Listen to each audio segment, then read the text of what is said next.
Hello, how y'all doing? I want to talk about the true causes of homelessness. Now, I listen to a lot of videos on homeless people and why people became homeless, and there's like 101 reasons why people become homeless. So there's just a multitude of reasons why people become homeless. Now, California seems to have a rampant homelessness for whites and blacks, that is. All the housing is evidently given to the Central American illegals, people who are not even supposed to be in this country. There's none for blacks and whites. There are black and white people who have various handicaps, multiple sclerosis, cerebral palsy. They are on Skid Row, but not the illegals. They have housing. What I don't understand is why a black person would go from Skid Row to Detroit, from Detroit, Ohio, and then go to Skid Row in California. You're going from poor to poverty, poverty to poverty. That makes no sense to me. I don't understand why you do that. Okay. If you think about the cost of a bus ticket, you're better off. I can understand if you go to a cheap state, like the Carolinas or Mississippi. See, you got to think when you're poor. You don't have any money, but you still have a brain. You got to think when you're poor. You got to, number one, you need to do research before you go anywhere. How much are the rents in those particular states? You need to list your bills to see what can you pay. See how much money you have, how many assets you have, what can you sell. Your vital information like your birth certificate, social security card, marriage license, I would suggest you put those in the baggie and tape that to your body. I tell you why, so that if something happens to you, the police will know exactly who you are.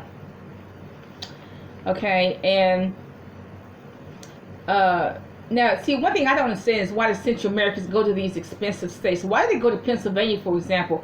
Well, Pennsylvania has very generous welfare benefits. That's probably number one reason why. Why do they go to a hyper expensive place like Boston? Boston has probably very generous welfare benefits. That's Kennedy countries. You probably can't even live half decently in Boston unless you're making $200K a year. Okay, you can't live half decently in Boston, but Boston probably has decent welfare benefits. Now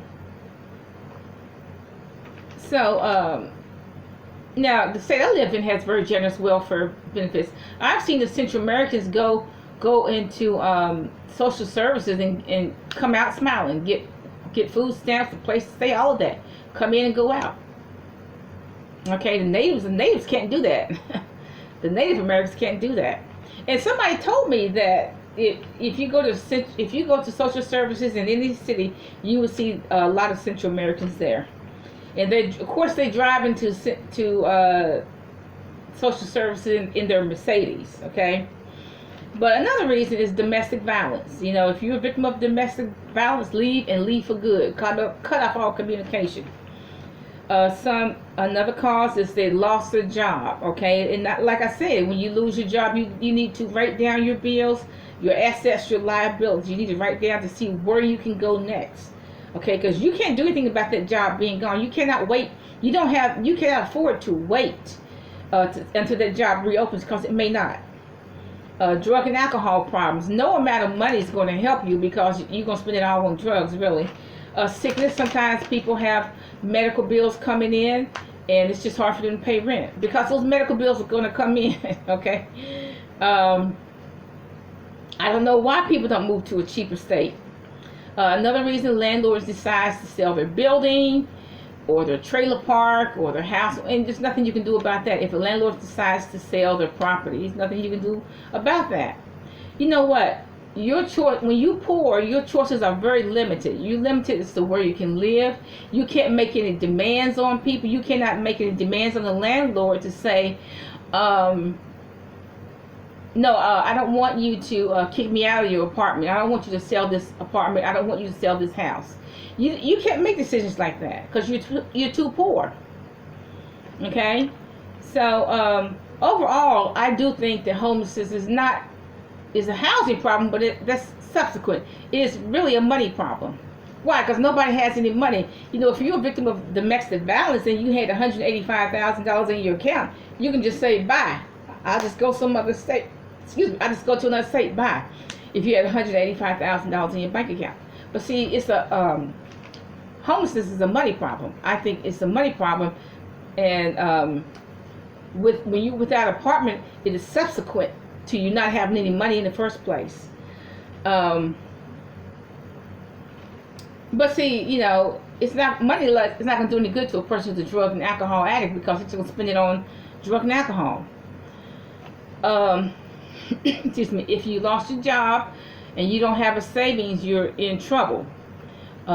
If you have a sickness, you still need savings to pay the bills.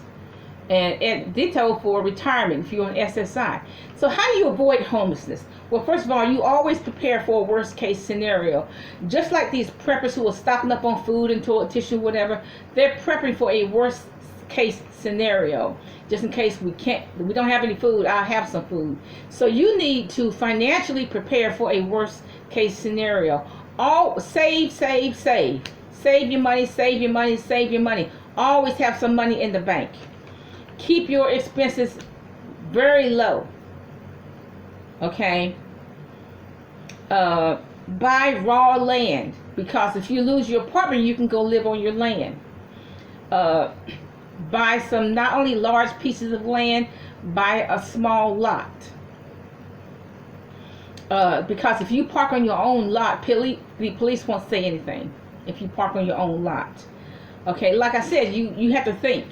Anticipate a worst case scenario, because no job is going to last forever. We wish you would, but it's not going to last forever.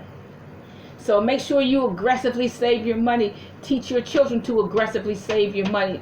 Excuse me. Start off with $5 a month. Okay, and you know what? A lot of times when you save money, you'll be able to pay these expenses like medical bills, etc., etc. So aggressively save your money. Have a nice day.